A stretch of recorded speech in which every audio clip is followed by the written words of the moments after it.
Welcome, welcome, welcome. Thank you so much for joining me today. If you are a new team leader or you're about to be one, then this week's topic is perfect. Actually, no, it's meant just for you.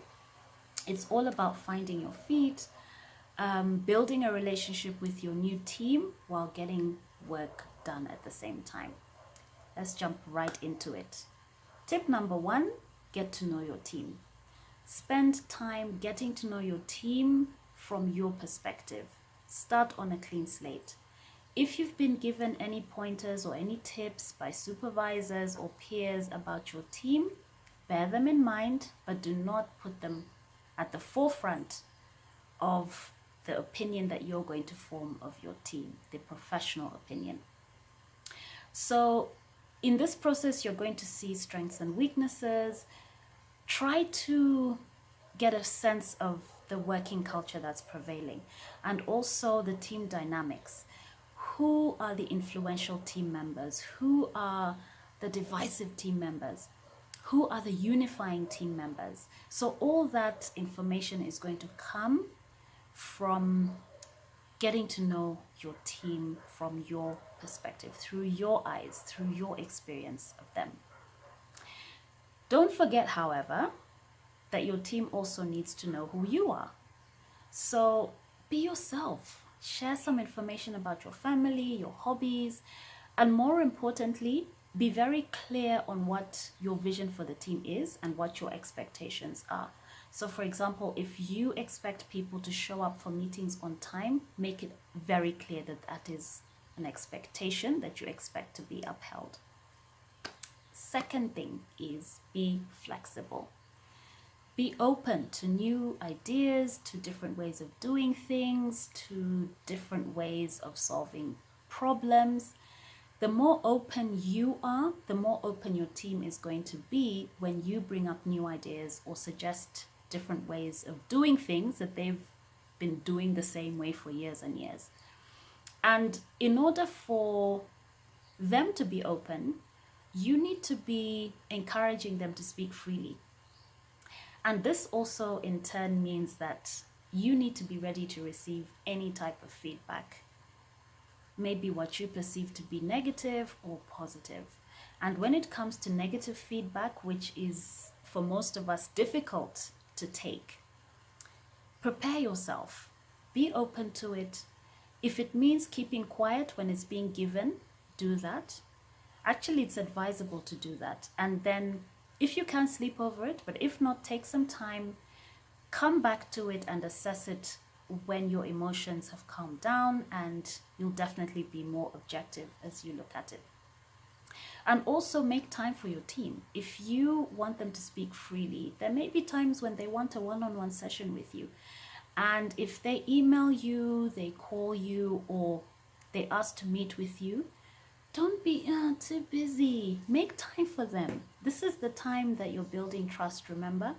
And they need to see that you care. They need to see that you're interested in their opinions, in their solutions, in their concerns, and any ideas that they may have. So ignoring emails, ignoring missed calls, that's a no-no. The next thing is wise communication. And here, I need to emphasize, if you are a talker, zip it. Learn to zip it. Listen more than you speak. You'll get a lot more information that way, and ask a lot of questions. Ask about what's working well. Ask about what's not working well. Look for opportunities to do things better. And in asking questions, ask from a place of genuine curiosity, not to prove a point or to kind of show that you're right or somebody else is wrong. Be curious and ask the right type of questions. What can we do right now to address the biggest challenge we're facing? How can I support you to get your work done? How can we support each other better? What is working well? How can we change that? What can we do differently to improve what is working well? So the idea is you want to figure out how things work.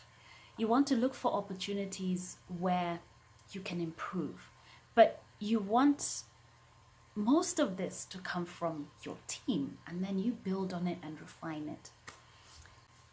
The last thing is be kind to yourself. Remember that it takes time to build relationships, let alone trust. And so you can't have a plan or an agenda to say within this time frame, I should have built trust with my team. It does take time, and it takes effort by you and your team. There may be times when you have to be vulnerable, where you just put your hands up and say, you know what, in this moment, I don't know what to do. Or I'm stuck, I need help. Or I'm overwhelmed. When you're in need of help, ask for it. There's nothing wrong with asking for help, and there should never be any shame associated with asking for help. The other thing is take things one day at a time. Like I said, be kind to yourself. It's a step-by-step process. And the key is for you to remain consistent, remain transparent, and let your values anchor you.